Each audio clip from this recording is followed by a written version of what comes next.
In the United States, CPS makes upwards of $3 billion per day on trafficking and selling our children. The corruption may start with the caseworker, but goes through the judicial system, passing the governor through the Senate and into the White House. The entire system has a hand in the business known as CPS.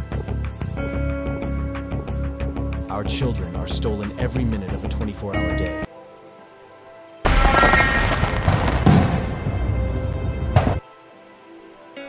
In the United States, CPS makes upwards of $3 billion per day on trafficking and selling our children. The corruption may start with the caseworker, but goes through the judicial system, passing the governor through the Senate and into the White House. The entire system has a hand in the business known as CPS.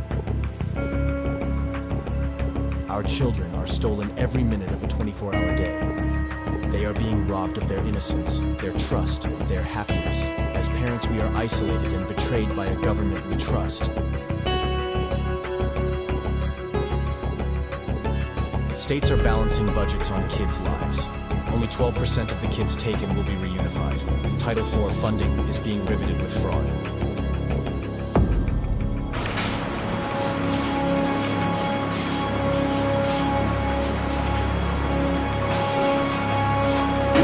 We need to stop CPS and abolish CPS.com is leading the way.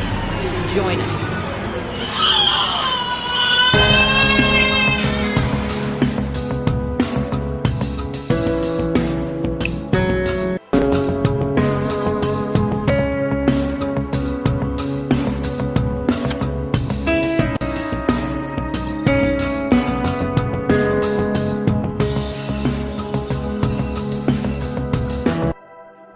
All right. Hey, everybody. Welcome to another episode of CPS Victims Hunting Justice. I am your host, CPS Punisher. Right below me here is your co-host, our wonderful Melissa.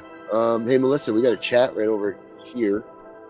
So anybody watching wants to ask questions, if they got things for us, they're more than welcome to ask us those questions. Sorry for the delay. That was my fault. I apparently did the whole opening and we weren't live. So this was a shorter opening than normal. Yeah, whoops, I did that. I messed that one up. But hey, we're here now, and we're going to do some CPS talk, I guess. So, oh, look it. We've got a friend. Let's see. Here's Brittany. Brittany, come on in. All right. Hey, everyone. Brittany, how are you? Doing well. How are you? You just missed the biggest faux pas of this week anyway. I just did the whole intro and we weren't even live. So I love it. I love it. Hey. Yeah. We all have a Carrie. moment. Better late than never. Hey, so we were talking earlier, and what we were talking about was these letters that you get from CPS when they do or don't find you guilty of being an abuser. The things that they decide whether they're going to put you on the national registry or not. I'd be interested to see in all these cases what everybody's letter said. In my case, it says that we don't have the words in writing to explain why we came to these decisions. Melissa says you didn't do anything wrong at all. I wonder, I know that these things hold weight to go into investigations, but how many people out there have the same type letters that you've been said supposedly maybe you were kind of found guilty of child abuse, but we're still going to take your child anyway? I wonder how many people that happens to. And how does that work? How does that work for repercussion wise? Not very good, obviously. They don't have a good reason why, but they still take your kids. I don't know. What's your thoughts on that, Britt? So I'm glad you brought that up because I've been hearing a lot about these unsubstantiated, unfounded letters. And what I'm thinking of when you're talking about this is, what about the letters that say you've done nothing wrong, but they have nothing in there to really substantiate any of the findings, right? So it's literally just like two words: not founded, not substantiated. And that's supposed to sum up the entirety of the investigation. That, I think, is the hardest part, right? If you're founded, that's one thing. It just says founded, okay? Substantiated, whatever it says. And then there's a whole slew of things that come along with that. But what about the people having no findings whatsoever, and it's just limited to that? What do we do about that? What do you do about it? Hey, wait a minute. What do you do about it when you're me and you ask them what are the allegations, and they can't even articulate an allegation over and above the non-founded letter? Right, and they still have now like, see, the foster parent that's trying to take my kids. Okay, they had an investigation. They had allegations of possible sexual assault, and it put 3 names there. Okay, so it says that they possibly molested these 3 children, or something to the extent of. Okay, and it says during the time that they did their investigations that the one party recanted, and they could not substantiate the other 2. So they at least have an allegation with non-substantiated.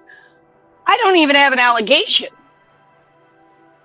Right. So I think there's a big difference on the non-indicated letters as to how the person was non-indicated, because when we held my original adjudicatory that de novoed, one of the first arguments they opened with was the fact that I'm non-substantiated. Like, the prosecutor of the case, the attorney for the department, opened with, isn't it true she's non-substantiated? And then they went into breaking down that substantiation or non-substantiation really means nothing, because they only investigate from the point, like in my daughter's case, the point she was born. They're supposed to do a 15 to 30 day investigation. Well, during the time that they were investigating, there was no wrongdoing going on in my home. Therefore, there's nothing to substantiate. Now, a week before, they could have been something going on, and that may have been where the grounds came from, but it's not part of the timeline that they're investigating. Like the thing with Miss Morrison, they removed all the kids from her home, then they investigated her. That works out well. Okay. Right, because she ends up being non-substantiated because there's no kids there that can speak to any harm. Right. So that's some good workings out on their part. But here's the thing: they don't substantiate you. Go get your kid, right? Like, shouldn't that be it? Should be game over? No. Well, no, that's just it. They made it very clear that a letter of non-substantiation means that only during that 15 to 30 day window of investigation, they couldn't find anything wrong at that moment. It doesn't mean that there isn't something that would be wrong if the kids return, but at the moment they're investigating you, nothing's wrong. So really, it's a bullshit letter. It's what you call a false hope letter. But that's the basis of this entire setup. I mean, so in the situation up here in Maine, we didn't even realize that what was going on. They visited, and then I got a certified letter in the mail said that this is what was going on, and then that led to everything down the pike, which my letter said, we can't explain to you in writing how we came to this decision. So that either means that it was so atrocious that there's not even any words in English language, because there's a lot of words in the dictionary that you could use to put a sentence together, which, that's what we do. Or there's, again, a bullshit letter, and which is, it's a bullshit letter. So if that starts, and that's the basis of everything, because then after that, they say, now you're going to go under this not a grace period, but a time of investigation of 30 days. If nothing happens in this 30 days, then blah, blah, blah, blah, blah. And of course, they'll find something in that 30 days. It's their job. They find this stuff. So, but if they say from the gates, like you, well, they don't even say anything, or me, they say that they can't explain it in words, how do they move forward? Where is this? If this was a court of law, let's break it down like this. That's the grand jury indicting you. So that you're telling me a grand jury, because if we're going to compare the termination of parental rights to a death penalty, then we should carry this out like line in line with a criminal case, right? Like, so the grand jury has nothing to indict you on. That means put this thing away There's nothing else to go on, and let's see what happens, right? Like that's it. The grand jury will put it in the back things, and if something comes up down the line, maybe we'll go and investigate it, or we'll bring it back to the grand jury. I don't know how long it stays with the grand jury. I think a year, 2 years or something. If they can go back and look at it, then they can bring information up on. But if that's it, that's the case. Not take your kid and then go down and do this stuff, because you don't go to jail if the grand jury doesn't indict you. So why is it that they can take your kids even though they didn't find a reason to take your kid? I think Well, it's even. Go ahead. No oversight, right, Missy? I mean, there's no oversight, and this is what I keep coming back to. I think of your case, right? You can hunt down. Well, as many people. there is oversight, though. The problem is they intentionally turn a blind eye. Well, until you can prove that, you have to go on the whole thing. Like, yeah, but I mean, it was like, it was. Look at the West Virginia case on the organization, the Ombudsman organization, a government-paid oversight, independent of CPS, to watchdog CPS and their behavior. It was ruled by the Supreme Court that they stand in allegiance with CPS, I mean, which actually got their funding cut. Well, up here, it's always been that the ombudsman is part of DHS. They're just the ones that take the complaints. And I don't know if that's different anywhere else, but I know in the state of Maine, they are part of the CPS services and that. They'll be in the same building. They'll be some part of it, but they're actually paid by an independent organization. They may be in that building, but they're government paid a different way. They're paid to seek out the wrongdoings, but they don't. Well, they do after the fact. A year later, they'll say, you know, if you would have called us, we could have fixed that. Right. Yeah, but what about when you call them in time and they can't fix it? I mean, that's the real point. How about I did call them in time, and I said, hey, this is going on. This doesn't match law. Please help. Oh, there ain't nothing we can do. So when I talked to him a year later, oh, you should have called us. Look at all these wrongdoings. We could have done something for you. And the thing that made it bad, it's the same lady I spoke to both times. And I told her, I said, ma'am, I called you on this date. And I asked you for help. And I told you these violations were being created. And you said it was essentially beneath you. You couldn't do nothing. Oh, well, tough shit. Yeah, well, I mean, I know up here there was only one at the certain time when I was going through this. So you didn't even get to talk to her for 2 months. But this says, this is for Maine. It says the Maine Child Welfare Services Ombudsman is an impartial office that specializes in assisting people with resolving concerns about complaints with the Maine Department of Human Services. So an impartial office. What does impartial mean? In allegiance. Right. To be honest with you, I refer a lot of people to go to the ombudsman's office, okay? And I've had some success calling myself, but to be honest with you, anytime I'm calling a state agency about a state agency, I'm not confident that that's going to get routed up the system the way it needs to be.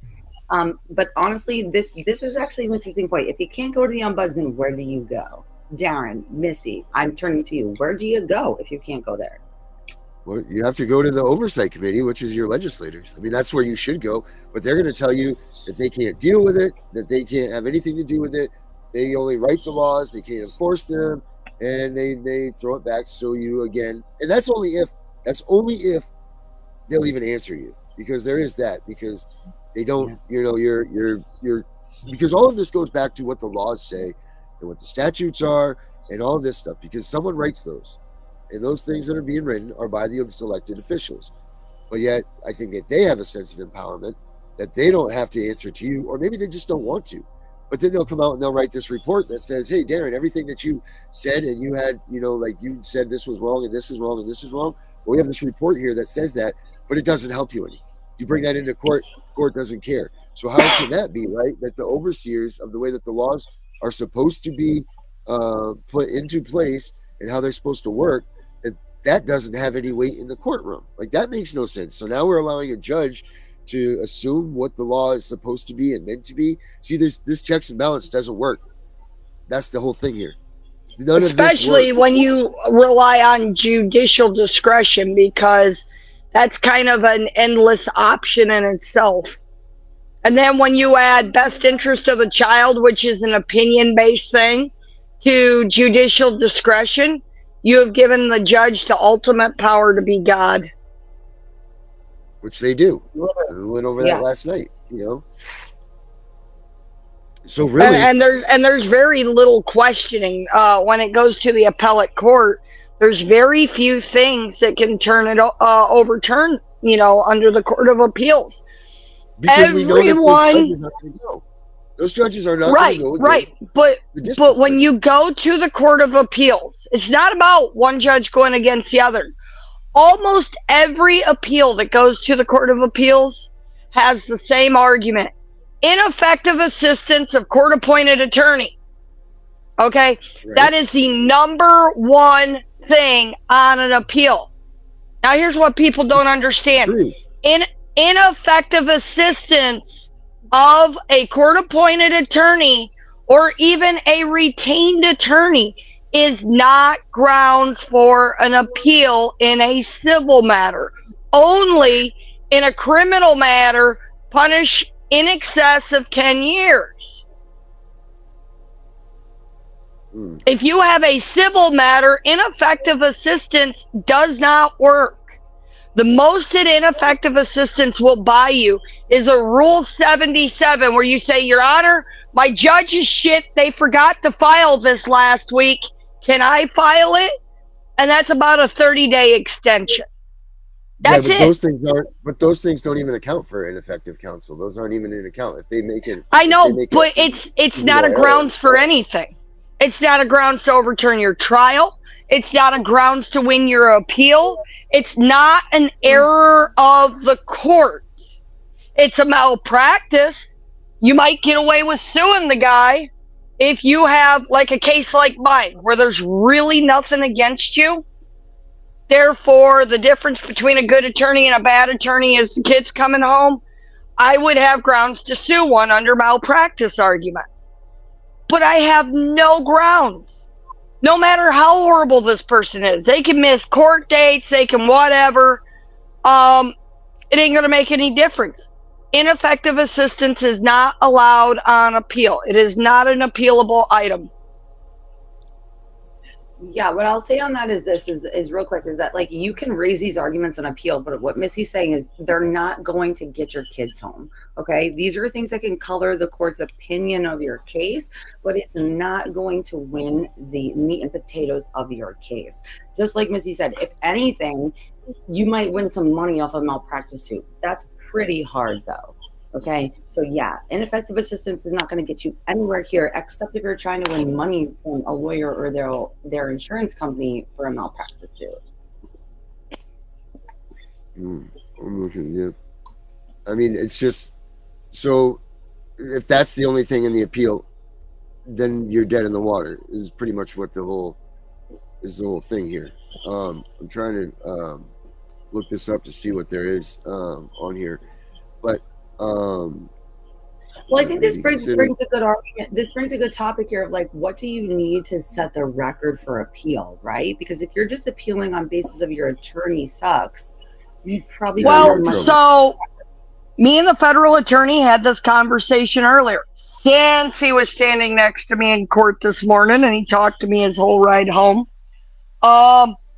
Anyways, we were discussing the kind of arguments that will get you somewhere. Obviously, strong court errors.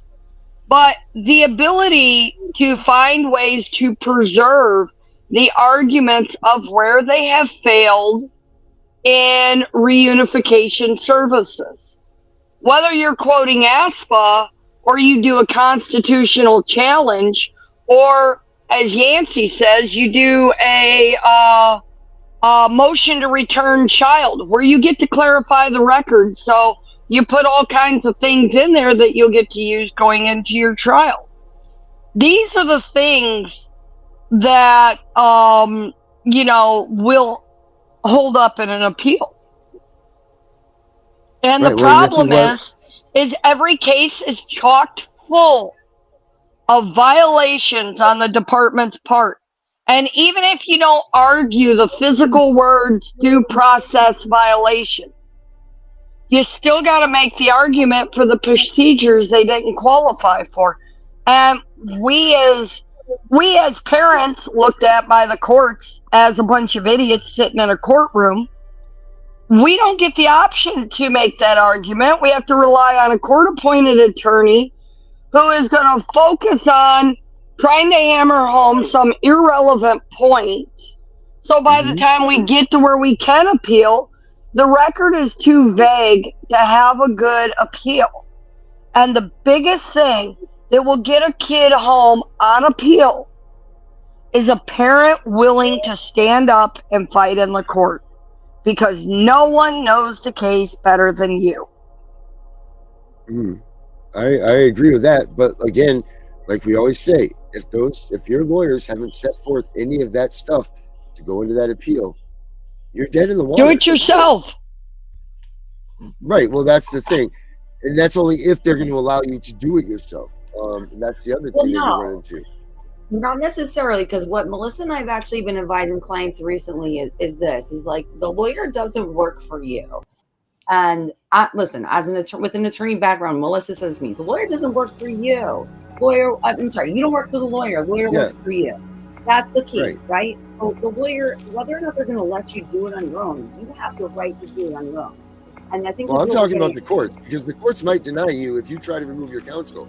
The courts won't deny you. No, not remove the counsel. File your own stuff. Okay, but will the judge allow that to happen? They don't have a choice. They have to.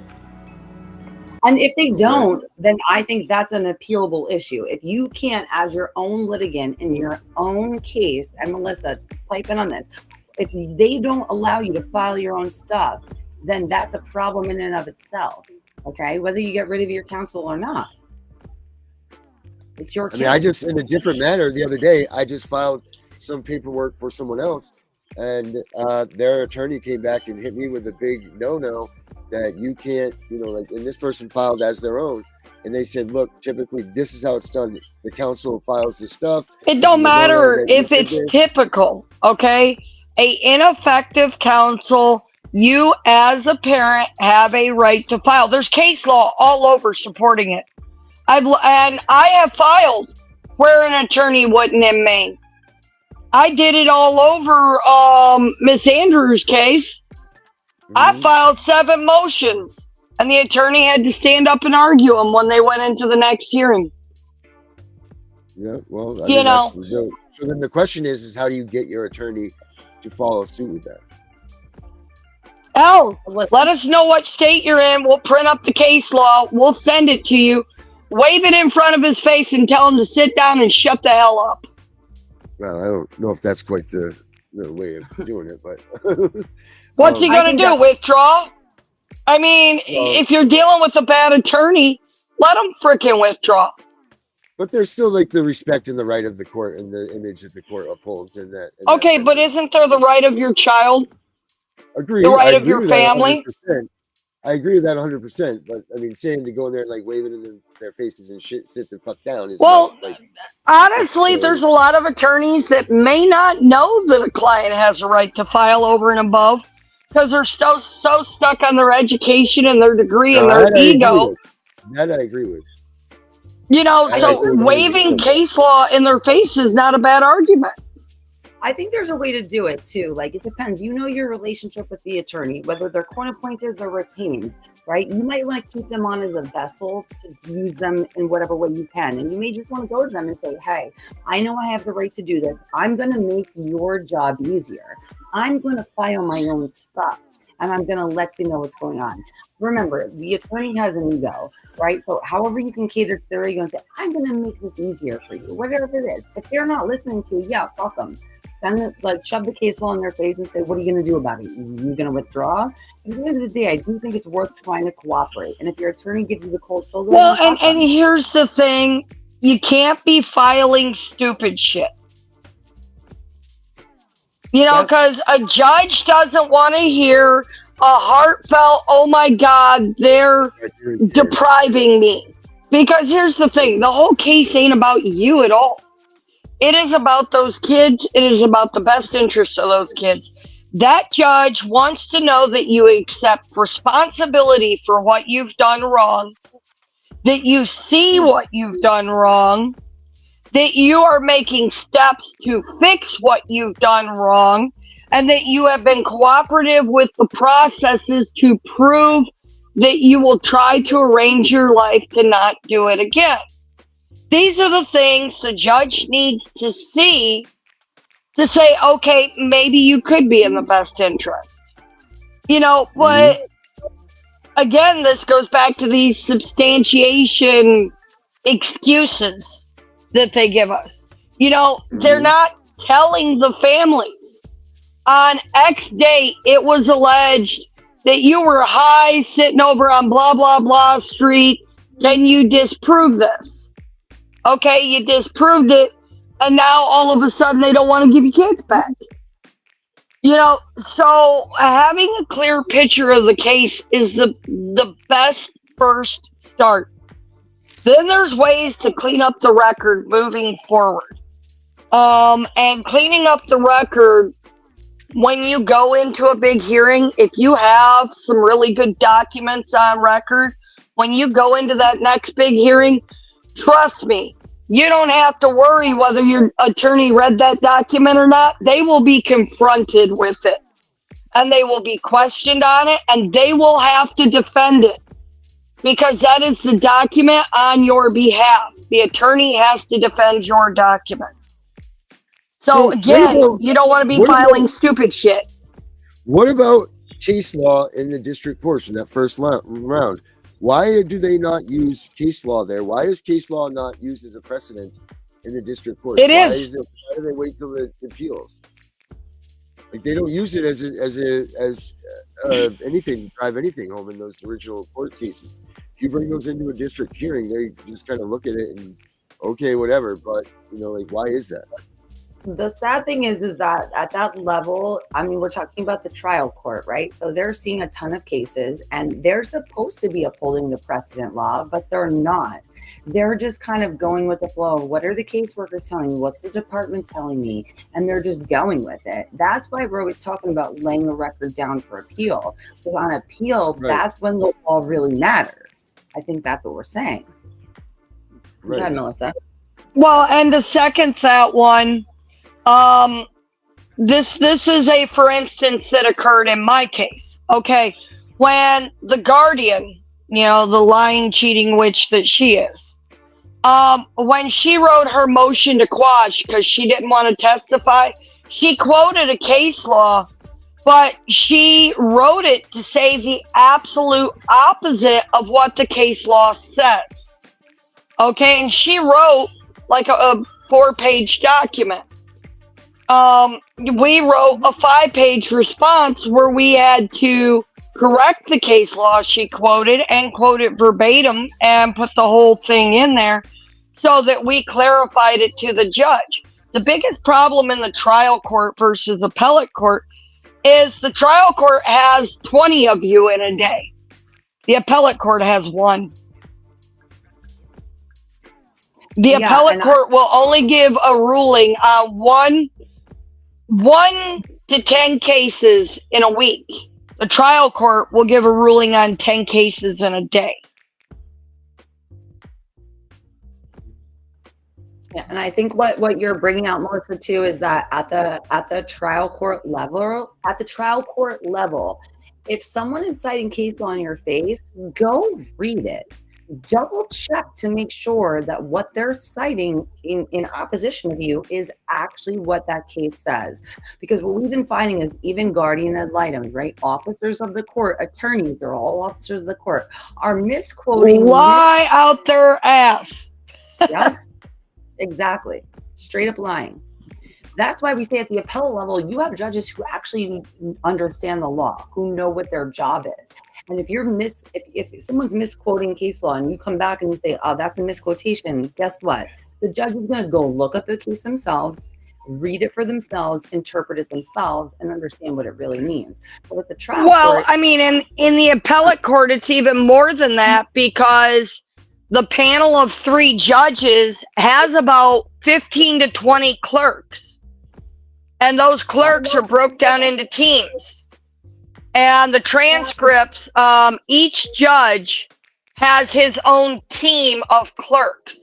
Those clerks have to verify the case law and, mark whether it's factual or false. They have to look for errors in their transcript. So by the time the judge gets it, he can verify that all that case law is real. He can verify whether the arguments are real. If our trial judge, like my motion for visitation, it was 7 pages, okay? I quoted 14 cases, 16 statutes. For the judge to take the time to read that, he wouldn't be able to do it in a hearing. He'd need a day or two to sit down, look up the statutes, read them, verify the case law, make sure my quotes are correct. It's one of those things, you file it and you wait 3 weeks. And can I tell you what happens at the trial court level, just from being a clerk in a trial court, okay, in a family court trial court? You've got interns who are reading the papers. So at the trial level, not the appellate level, interns are reading the papers. Interns are doing this, non-law school students. So that just tells you the level of review it's going to before it hits the judge at the trial level. It's a very low level of review, as opposed to at the appellate court, who's got 15 clerks who are fully employed by them for reviewing case law. It's a completely different standard of review. So where are Article 1 courts?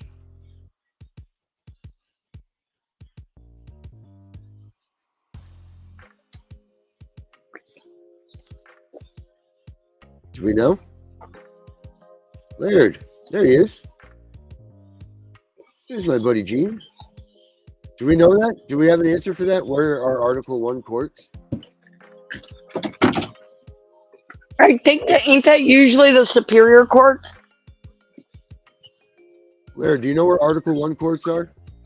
Article 1? No, I don't actually.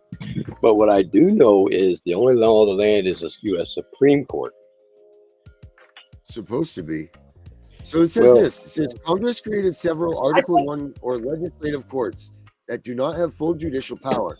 Judicial power is the authority to be the final decider in all questions of constitutional law, all questions of federal law, and to hear claims at the core of habeas corpus issues.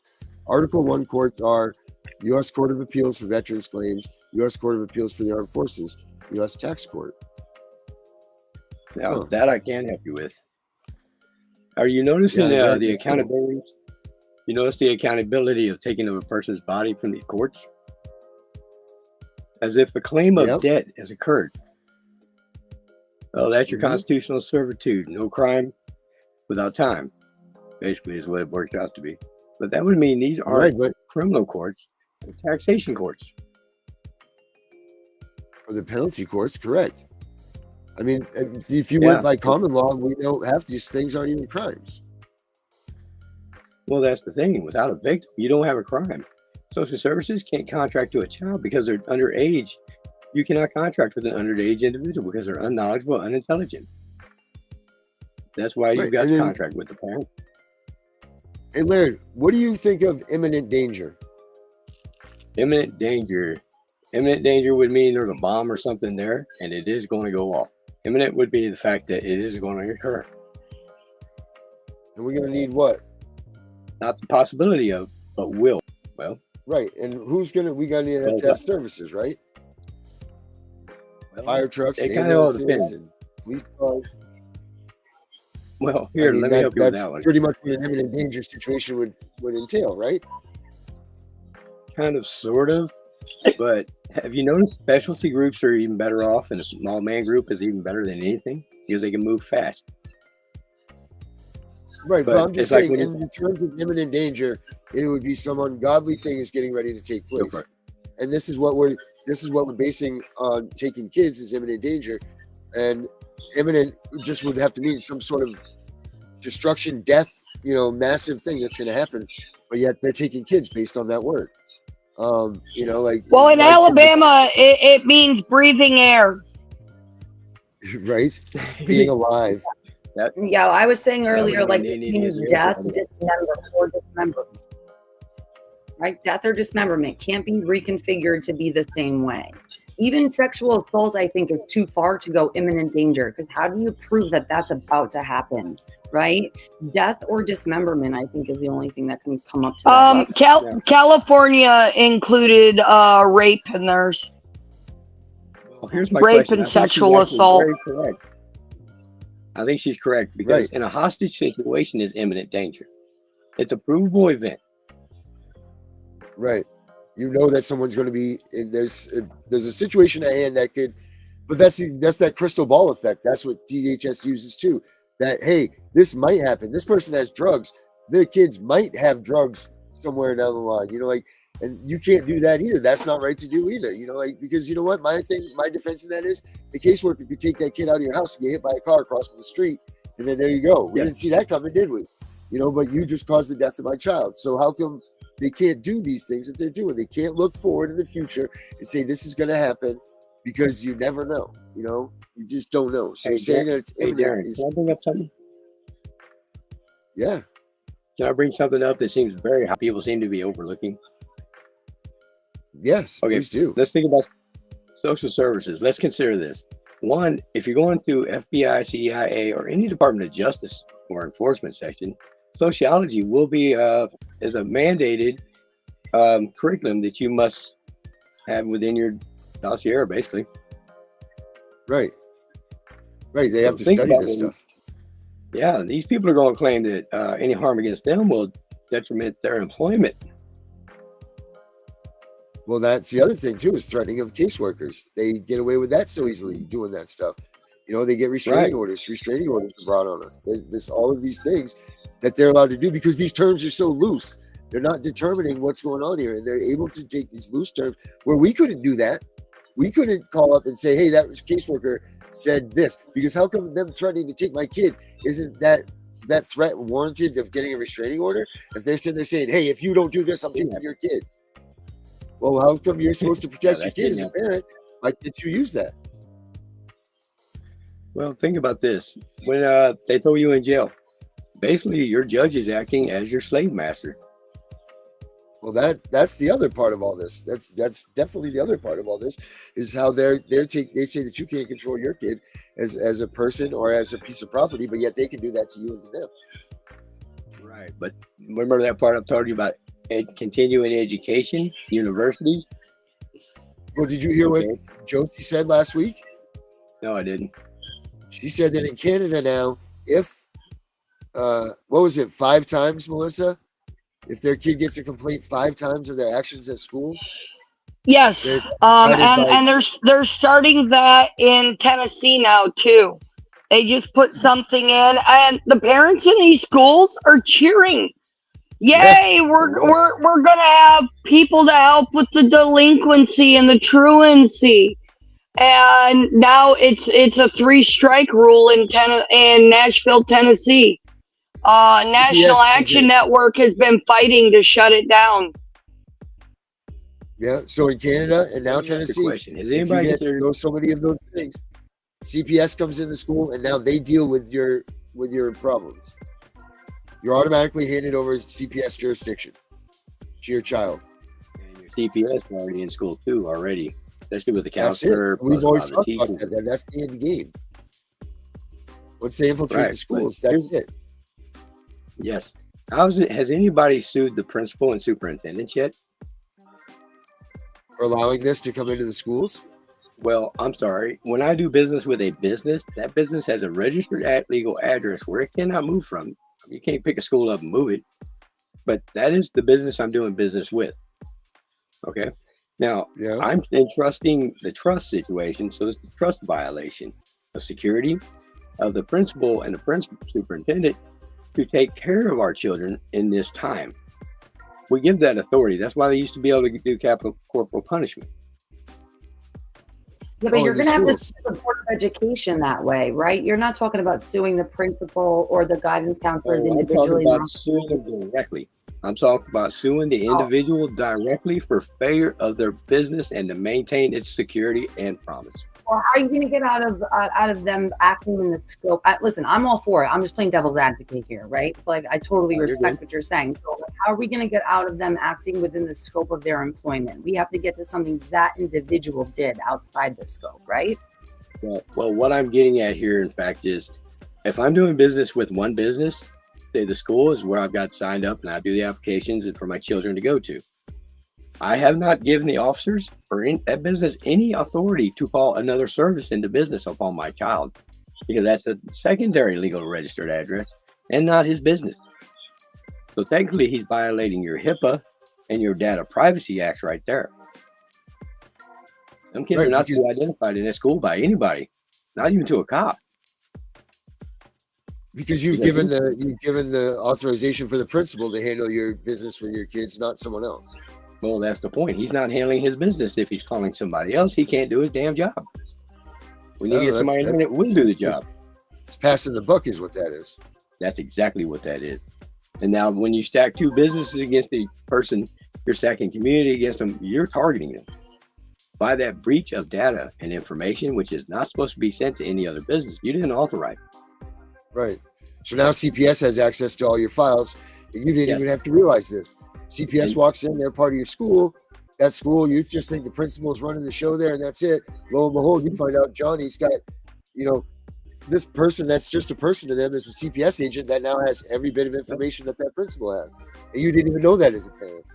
And that's one of the things I've discovered here in Missouri is now, because they did the First Step program, which is in the statutes here.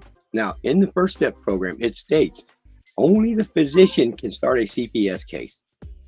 And it also states only a physician can close that case. So technically, these people are working under a medical physician. And they're all getting involved in this now. They got their hands in every cookie jar. Well, what hey, Darren. Yeah. You was asking about, what is everyone's opinion of imminent danger? Check your Darren email. All right. I sent you a section of case law. But here's my idea. This time I made it on Alabama. which pretty much matched California. All right. Let me look at this. Well, so your idea is what, Larry? My biggest thing is this. If you hire me to build you a house, right? Yeah. You're doing business with me and my business. Who I hire or I contract with is not your problem. That's my problem, right? Right.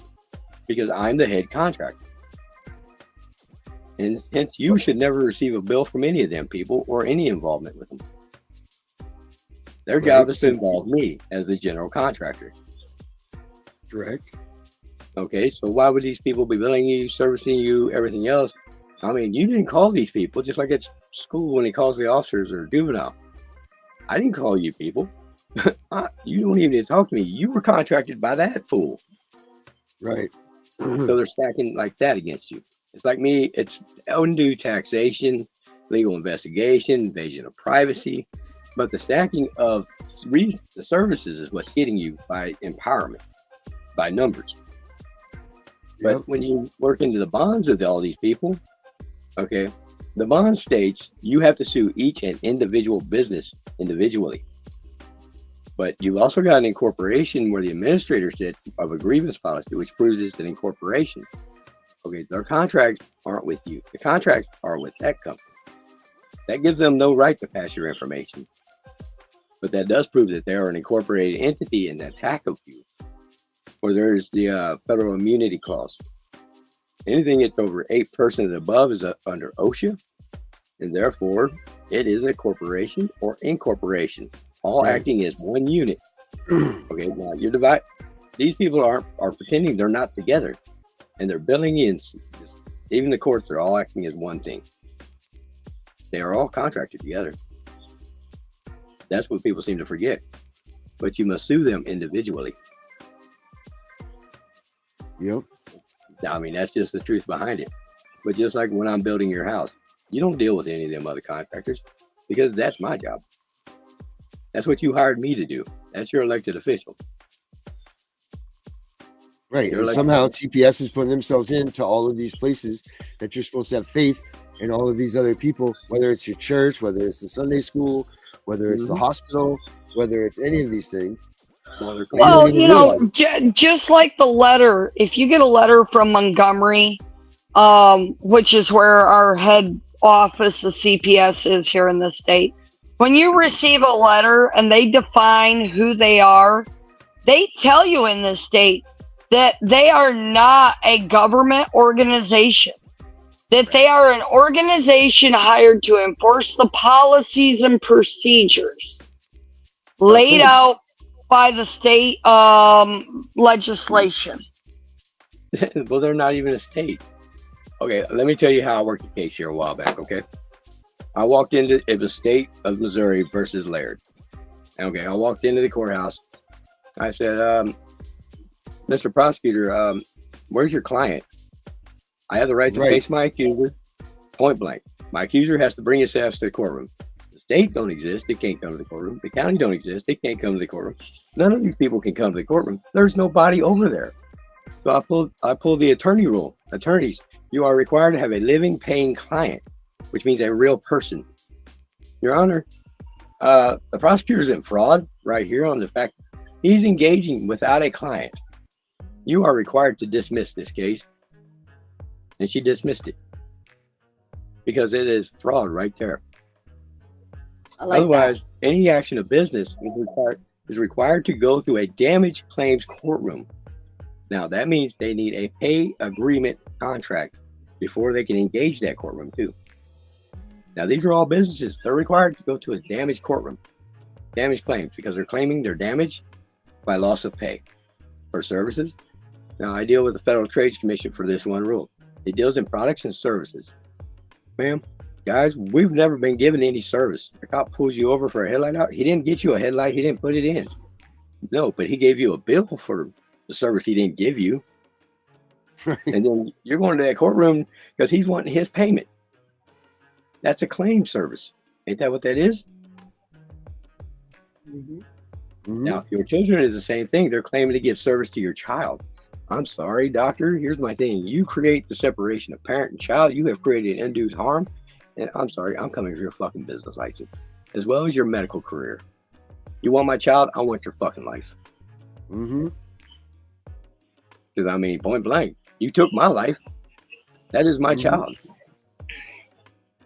And here's what I was locked up 30 days in the county jail here because I told the judge I'll snatch a bitch over the top of the bench.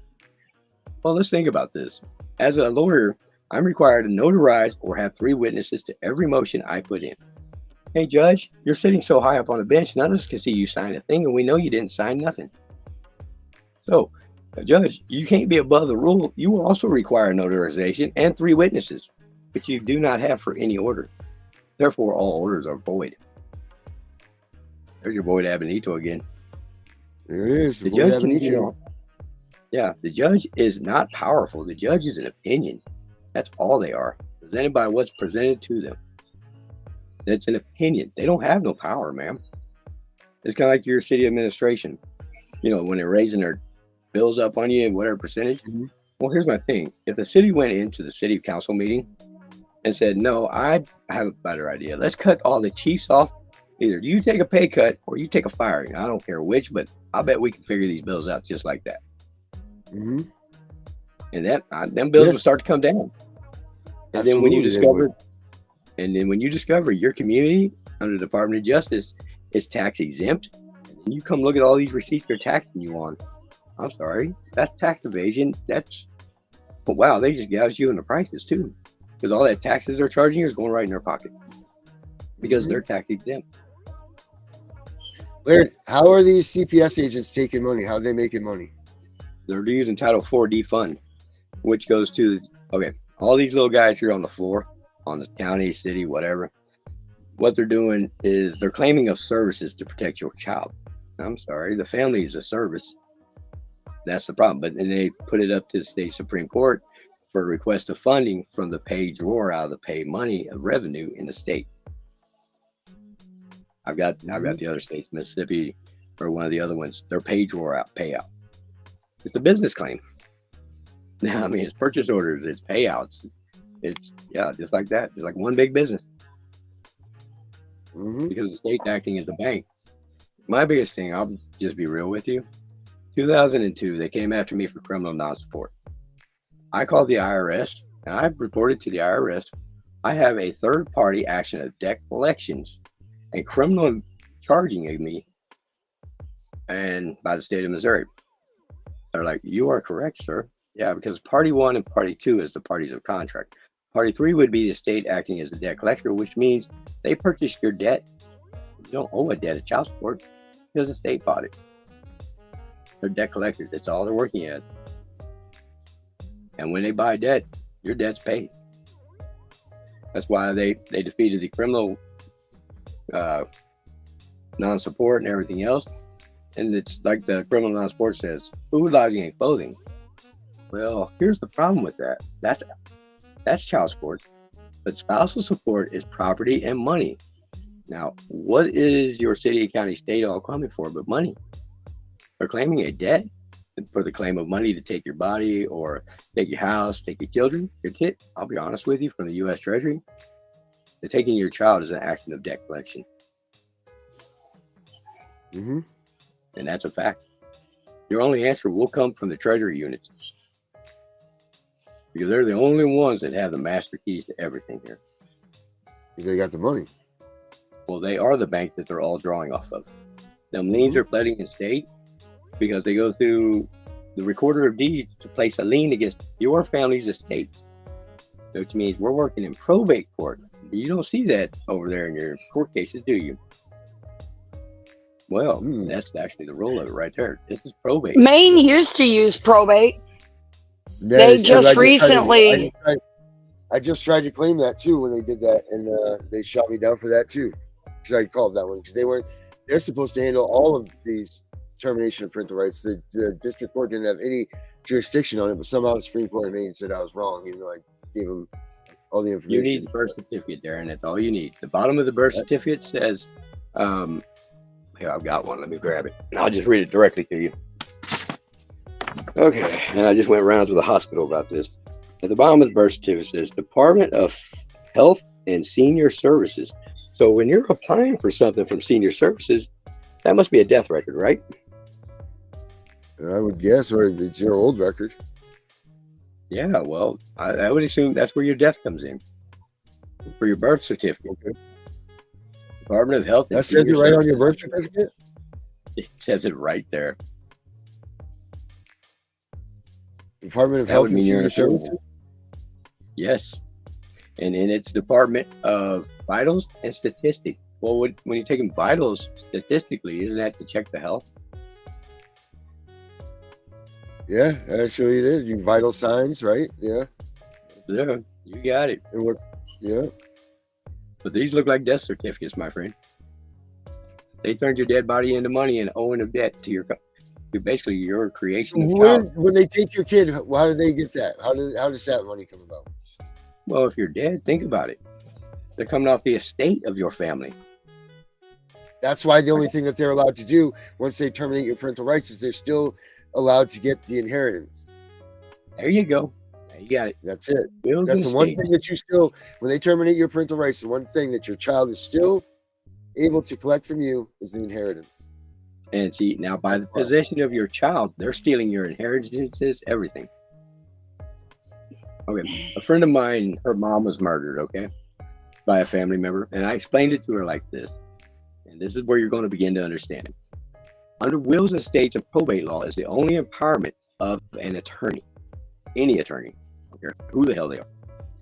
Because under the wills and estates, as probate law, as if we're dead. No, to protect the dead, not the living. There they go. So that ward of the state is what now makes it empowerment, because the children are left behind. That's their claim of children right there. But that means the ward of... There it went. Shut them down. They do that every freaking time. Every time. Talk too much and there they go. Oh, freaking Laird. I'm telling you, I know that's a whole different level of thinking for people, but I mean, he's absolutely right. You know, there's a bigger picture here. There's something bigger going on than this, and people need to open their eyes to all of this. That's why you need to think outside of the box. Like, think about this. They are taking our kids. Every defense has been made. Every person said this. I mean, there's more case law than all of this stuff, but yet nobody's getting their kids back. Why? Judicial discretion. There's judicial discretion. There's a bigger picture to all this. We can't stop taking the kids because there's so much money that's coming from this. Now, whether people say that it's wrong, it's this, it's that, someone is making the money from this, because otherwise there should be 100 million Americans standing up in arms right now that our kids are being stolen like this. Like Nancy Schaefer said, job security. They need more children. They need more product. I think that's so true. And honestly, just from talking to even Melissa, talking to you about your case, talking to everybody, there's so many people who will come outright and say, I'm not willing to go against the department. I'm not willing to go against that judge. I'm not willing to put my neck on the line for your kids, for your case. What does that scream? Fucking job security, right? I'm not willing to piss people off to put my neck on the line. I think that's what that screams. But you have to see. This is the thing. This is why you can't let them know. Like, there needs to be people like us that are out here putting our necks out on the line, saying, "Look, you need to do this. You need to stand up and fight this," because they're wrong. They're wrong 100% across the board, right down to the fact that they're even taking your child, using your child as a pawn against you. You know, the 6 month stuff. You notice the 6 month, 6 month, 6 month. You know what 6 months is? 6 months is not having anything to do with your child. It's called abandonment. That's what 6 months gets you. 6 months. Well, it's more than that, because to technically file the paperwork for the funding to start, they need to adjudicate in order for their paperwork to be valid. So that's some of what we was looking at in my case, with the fact that I'm sitting at 2 years and no adjudication, because the rules are very clear on Title 4E. That they are ineligible for funding until the child is adjudicated dependent, which means, an order of fact, an order of jeopardy, not just they could have done this last week, therefore the kid's at risk of harm. No, it has to be factually documented risk of harm before they're even eligible for the money. That's what the 72-hour hearing is. No, it ain't. No, it ain't. Yep. No, it ain't. Jeopardy hearing. I will bet you right now $5 that 72-hour hearing is the first signature needed by a judge to start the funding of their Title IV funds. Nope. The Jeopardy hearing is. Me and you went over this, Darren. Me and you pulled it up. No, wrong person. 72-hour hearing is where it stands. Jeopardy hearings are 3 months down the line. They're not waiting 3 months to get money. 72-hour hearing is the first adjudication that the judge signs a petition to say that the state has their kid. That's where they begin their budget. And it also says that because Darren, when we found that, we also found that if they did not maintain a current court order at least every 6 months, right, reaffirming and establishing the the dependency of the child, that their claim to funding was void. Right. That's where your case, they shouldn't even have any funds, so you should have fraud all down the line from them. Well, and so that falls into what's called a Lincoln Law claim, where you're literally hollering financial fraud. But of course, in order to make those arguments, you got to get your kids home. On the other hand, you're entitled 25% of the fraudulent funding. Like, if we go and we rule that this whole case was a sham, then I can go back and I can go after Lincoln Law damages, and 25% of the funding that they were paid, they are required to pay to me. Yep, I know. We read that day too. I thought it was more than 25% though. No, me and Yancey have been discussing the Lincoln laws because in the last 2 years, over and above the Title IV funding, they have taken $150,000 in Social Security, and they have wrote on the paid-in paperwork that out of my Social Security, that they've never received a payment from me whatsoever. They say that my balance is a big freaking zero. When Junior's getting $2,500 a month, Annabella gets $800 a month, and Sarah was getting $825 a month. And this is for a period of 2 years.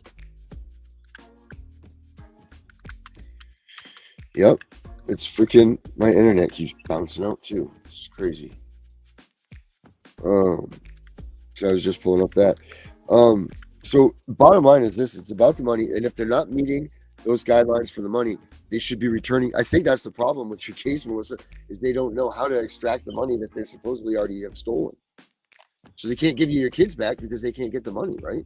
Well, they can't give the kids back because they can't justify the money they've already taken.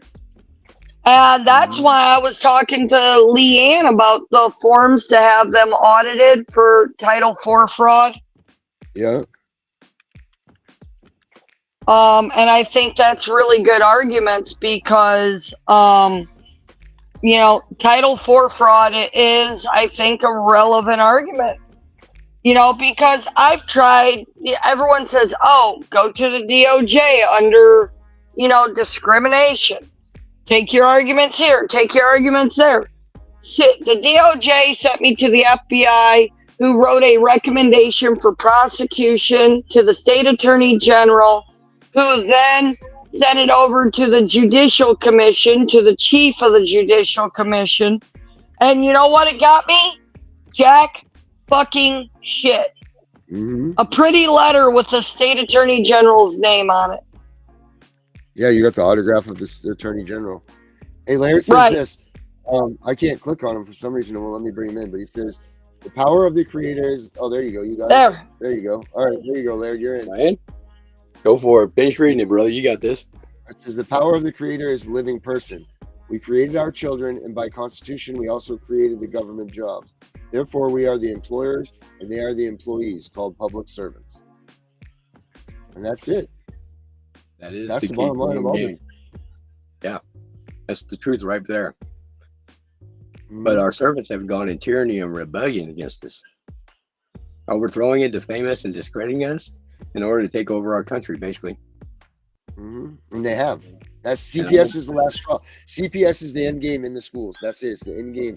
They have control of everything. They have their children. They have that next generation that's going to be accepting and expecting this, and that's it. It's game over. It's all their control. Once they control that generation, the rest is history. Well, if you want to destroy God or you want to destroy a country, send CPS in to take away the children from the families. You take away the hope. You take away the fight. Right. Take over the country. Because I guarantee you, anybody that used to have a ton of faith about this, definitely, if they don't believe in God anymore, they definitely question their faith of God and why this has happened to them. So they're not going to be passing on those messages to anybody any longer, because God used to be, to a lot of people, their salvation, their everything. God, you know, like, this is for a reason. God wouldn't do anything like this to you, to cause you this. But they take away your everything by taking your kid. They take away every hope and dream you've ever had. They take away every challenge that you've ever faced. You got to do it for your kids. They turn you into a puddle. They take everything away that the American dream stands for, and what God and everything else is witness. They take everything away from you. That's what they do by taking your children. These are the ones they call the erased people. They call the what? Erased. Yeah. They're gone. Their history's gone. Everything's gone with their children. They don't exist. Right. And that's what's you know what would be really interesting, Darren? If you look to the National Missing and Exploited Children thing, all the kids that are on there, it'd be interesting to be able to go through and check and see which one of them were in foster care and which ones weren't. To see how many are really being trafficked by the department because I bet that it's probably at least 70% of them. Because let's be for real, they are some rebellious teenagers that jump state. They are people that get rightfully kidnapped. But I bet that about 70% of all of them, especially the teenagers, I bet you're gonna find that they're all kids that honestly the state found it too expensive to keep them. They were not bringing in enough money because they were acting out, so it was costing more money to take care of them than what they were worth. So the way they handled it is by making them disappear. Or Yeah. changed their name, sold them off. This is the commercial human trafficking. It's no different than what they did to Africa. Yep. They just flipped the cards on us. All they did. Technically, ain't that how all of our ancestors got here? We were all trafficked here. Well, that or by employment. Remember the advertisement of the United States is equal opportunity, right? Right. Come to work here. Yeah, work is your key. Yeah. Because Work a man is your without key to everything. Well, think about it. If they take his kids, a man's going to have to go to work to pay their bill for the building of a babysitter, right? Technically, What was that? What was that saying? What country used to say or what did it used to say in Germany at the concentration camps? It used to say, "Work is your key to freedom." You would have Yes. to work yourself to freedom. That's This what they is said the- on all that concentration camps when you went in. Well, It's here's the like- thing about Germany, since you speak of it. Remember, in the older days, I know I grew up knowing some of the Holocaust victims and everything else growing up with them, is they were throwing their children over the perimeters of the fences to save their children, because that's what they were coming after, was the children. Right.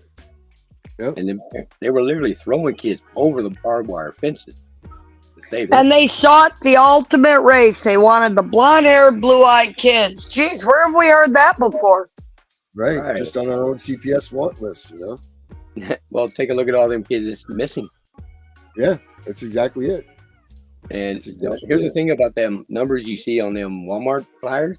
That's their social security number. Get that number to the vital statistics. Start cross-referencing. Because I remember, Melissa, we had that conversation a couple of Sundays ago. I told you about the guy that knows about the lake, and he'd tell you about it. That's him. This is him. This is the guy I talked to. We don't need to talk about that on the air, but we'll leave that one. But for a different conversation for just us in private. But something you want to know here. Now, when you guys are learning your laws and everything else involving family and social services and all this, and when the family is what we're talking about, the president is the father of the family in living terms, but the president of the country is the fictitious in spirit of law side. right. It's like, remember the Poltergeist movies? Carol Yeah. Ann? Okay. Yeah. That spirit of law is what that is. Trying to take the children from the parents in the home. That's exactly what that is. Oh shit. Yeah, you're right. Yeah. And they're trying to get Wow. that child back out. They need an anchor. That's why we But- need to and just if go you get our remember- kids. Well, remember that what I was telling you about the idea of how you put this. They've got me under a parental class. Now, under abuse of the situation, it says apparent correction of a child is not criminal. Now here's the thing. You will apply that rule because we are the parent, the creator of our minor children. That minor child also is the government. We are the parent Right. because we are the Yep. creator. So therefore, you can apply them same rules to beating your fucking servant's ass. That's the facts, I Is that guess, man. Is that not national security right there? Well, I guess that's the truth.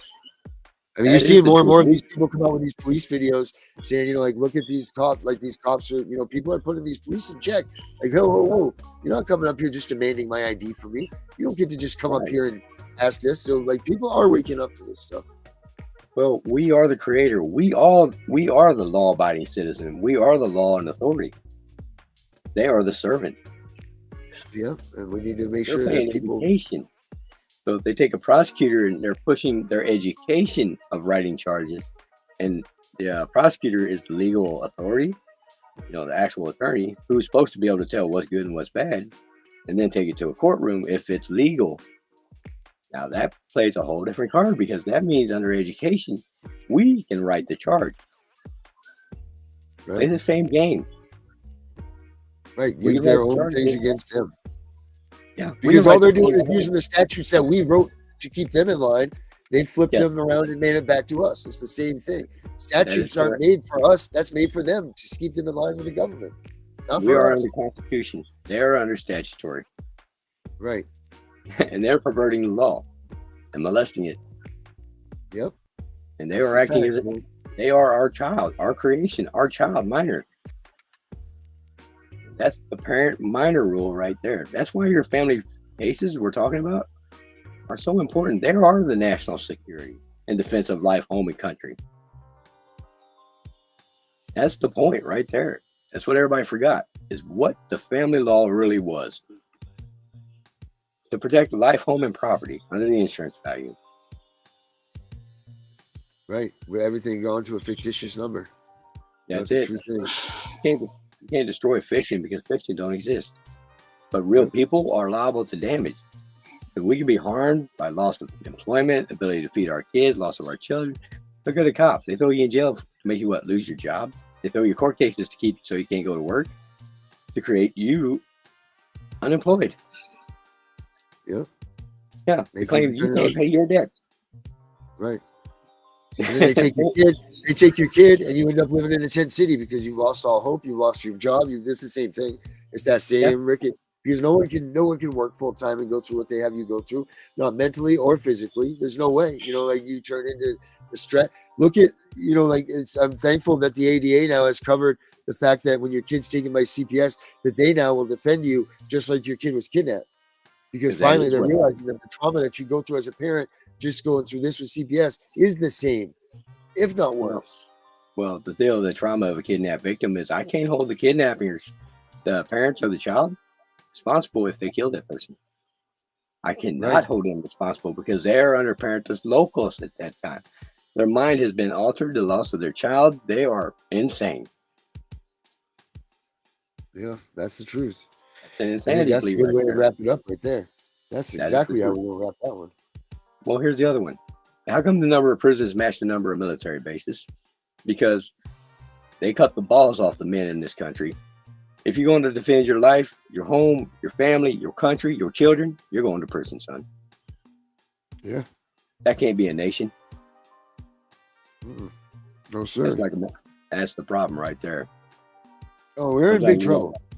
We got to break all the rules. That's what I keep saying. This is bigger. This is bigger than what we've. This is not just. I mean, it's big enough to us as parents when you get your kids stolen. But there's a huge picture beyond what we've got going on here. And hey, Herbert skated in just in time for the last word. Look at that, Melissa. We'll let Herbert in. The last word. Larry, we're gonna do the last word. We're way over time. But let's get Herbert in here. Let's get the last word. Do we see him? Yep. Yes. I got him. Hello. Hey, Herbert. Hello. There you are, bud. How you doing? I listened to the whole show. Oh, good. Okay. How you doing? We're doing good. What you think? I was listening to the whole show. I thought it was pretty good, except for one thing. Why are the police putting people in jail? What the hell? Why are police putting people in jail? Debt collections. Their business. Debt collections.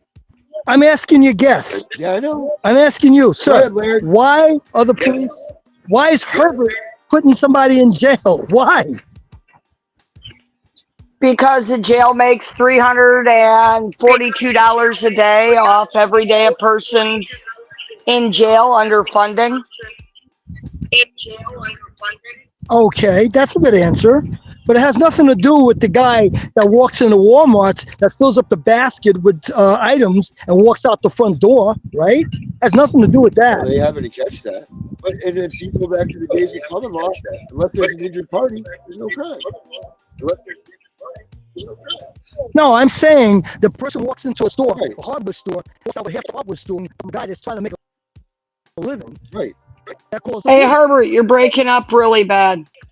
Of course I'm He's breaking up. getting it too. The same getting the lair treatment. Can you hear me They now? must love us.